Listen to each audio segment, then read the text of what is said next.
ಭಾರತೀಯ ಜನತಾ ಪಾರ್ಟಿ ಮಂಗಳೂರು ನಗರ ದಕ್ಷಿಣದಲ್ಲಿ ಪ್ರತಿಭಟನೆ ಮಾಡ್ತಾ ಇದೆ. ಇವತ್ತು ನಾನು ನಿಮಗೆ ಒಂದು ಮಾತನ್ನ ಹೇಳಲಿಕ್ಕೆ ಬಯಸ್ತಾ ಇದ್ದೇನೆ. ಇವತ್ತು ಮಹಾನಗರ ಪಾಲಿಕೆಯಲ್ಲಿ ನಮ್ಮ ಆಡಳಿತ ಇದೆ. ಮಹಾನಗರ ಪಾಲಿಕೆಗೆ ಕೊಟ್ಟಂತ ರಾಜ್ಯ ಸರ್ಕಾರದ ಅನುದಾನವನ್ನ ನಿಲ್ಲಿಸಿದ್ದೀರಾ. ಕೇವಲ ರಾಜ್ಯ ಸರ್ಕಾರ ಕೊಟ್ಟಂತ ಅನುದಾನವನ್ನು ನಿಲ್ಲಿಸಿಲ್ಲ, ಮಹಾನಗರ ಪಾಲಿಕೆಯಿಂದ ಆದಾಯದಿಂದ ಮಾಡುವ ಕೆಲಸ ಕಾರ್ಯಗಳನ್ನು ಕೂಡ ನಿಲ್ಲಿಸಿದ್ದೀರಾ. ನೀವು ನಿಮಗೆ ನಾಚಿಕೆಗೇಡು, ನಿಮ್ಮ ಹಣೆ ಬರ ನಿಮ್ದು.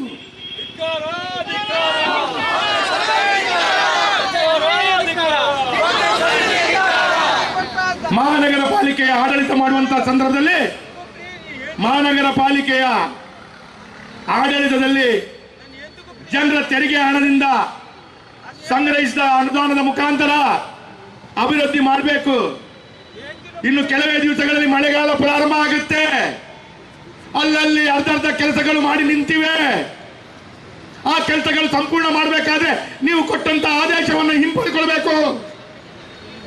ಸ್ವಾಮಿ ಆಡಳಿತದಲ್ಲಿರುವಂತಹ ಭಾರತೀಯ ಜನತಾ ಪಾರ್ಟಿಯ ಮಹಾನಗರ ಪಾಲಿಕೆ ಏನನ್ನ ಮಾಡ್ಬೇಕು ಹೇಳಿ? ಜನರು ಬಂದು ಕಾರ್ಪೊರೇಟ್ ಹತ್ರ ಮೇಯರ್ ಹತ್ರ ಕೇಳ್ತಾರೆ, ನೀವು ಅಲ್ಲಿ ನಿಮ್ಮ ಅಪ್ಪನ ಮನೆ ಆಸ್ತಿಯಾಗಿ ಅಲ್ಲಿಂದ ಆದೇಶ ಕೊಡ್ತೀರಾ? ಏನಂತ ತಿಳ್ಕೊಂಡಿದ್ದೀರಾ ನೀವು? ನಿಮ್ಮ ಅಪ್ಪನ ಮನೆ ಆಸ್ತಿಯಾಗಿ ಕರ್ನಾಟಕ ರಾಜ್ಯವನ್ನ ಉಪಯೋಗಿಸಿಕೊಳ್ಳಲು ಯಾವತ್ತೂ ಬಿಡಲ್ಲ ನಾವು. ನಿಮ್ಮ ಅಪ್ಪನ ಮನೆ ಆಸ್ತಿಯ ರೀತಿಯಲ್ಲಿ ಕರ್ನಾಟಕವನ್ನ ಉಪಯೋಗಿಸಲು ಯಾವತ್ತೂ ಬಿಡಲ್ಲ. ಭಾರತೀಯ ಜನತಾ ಪಾರ್ಟಿ ಜನರ ಮುಂದೆ ಹೋಗುತ್ತೆ. ಭಾರತೀಯ ಜನತಾ ಪಾರ್ಟಿ ಜನರಿಗೆ ಹೇಳುತ್ತೆ, ನಿಮ್ಮ ಅನ್ಯಾಯವನ್ನು ತಿಳಿಸುತ್ತೆ. ಆ ನಿಮ್ಮ ಅನ್ಯಾಯವನ್ನು ತಿಳಿಸಿ ಎಲ್ಲೋ ಒಂದು ಕಡೆ ನೀವು ಮಾಡಿದಂತ ಅನ್ಯಾಯವನ್ನ ಜನರಿಗೆ ತೋರಿಸುವಂತಹ ಕೆಲಸ ಕಾರ್ಯಗಳು ಮಾಡುತ್ತೆ. ಹಾಗಾಗಿ ಇವತ್ತು ನಿಮಗೆ ನಾನು ಇಷ್ಟೇ ಹೇಳಲಿಕ್ಕೆ ಬಯಸ್ತೇನೆ, ಉಚಿತ ಭಾಗ್ಯವನ್ನ ಗ್ಯಾರಂಟಿಯನ್ನು ನೀಡುವಂತ ಗಡಿಬಿಡಿಯಲ್ಲಿ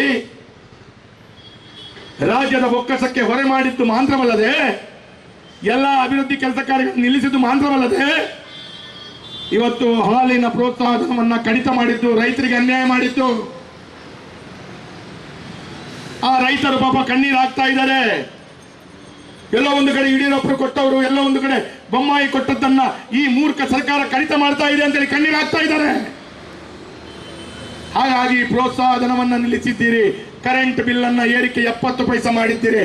ನಾನು ಈ ಸಂದರ್ಭದಲ್ಲಿ ಈ ಪ್ರತಿಭಟನೆ ಮುಖಾಂತರ ಕರ್ನಾಟಕದ ರಾಜ್ಯ ಸರ್ಕಾರಕ್ಕೆ ನಾನು ಛೀಮಾರಿ ಆಗ್ತಾ ಇದ್ದೇನೆ.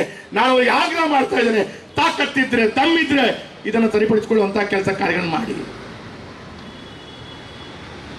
ಇವತ್ತು ಕಾಂಗ್ರೆಸ್ ಸರ್ಕಾರಕ್ಕೆ ಭಾರತೀಯ ಜನತಾ ಪಾರ್ಟಿ ಮಂಗಳೂರು ನಗರ ದಕ್ಷಿಣ ಧಿಕ್ಕಾರವನ್ನ ಕೂಗಿ ಶೇಮ್ ಶೇಮ್ ಅಂತ ಹೇಳುವಂತ ಮುಖಾಂತರ ನೀವು ಸರಿದಾರಿಗೆ ಬರಬೇಕು, ಇದನ್ನು ಸರಿಪಡಿಸಿಕೊಳ್ಬೇಕು ಅಂತ ಹೇಳುವಂತ ಕೆಲಸ ಕಾರ್ಯಗಳು ಮಾಡಬೇಕು ಅಂತ ಹೇಳುವಂತ ದೃಷ್ಟಿಯಲ್ಲಿ ಇವತ್ತು ಪ್ರತಿಭಟನೆ ಮಾಡ್ತಾ ಇದೆ. ರಾಜ್ಯದಲ್ಲಿರುವಂತಹ ಕಾಂಗ್ರೆಸ್ ಸರ್ಕಾರಕ್ಕೆ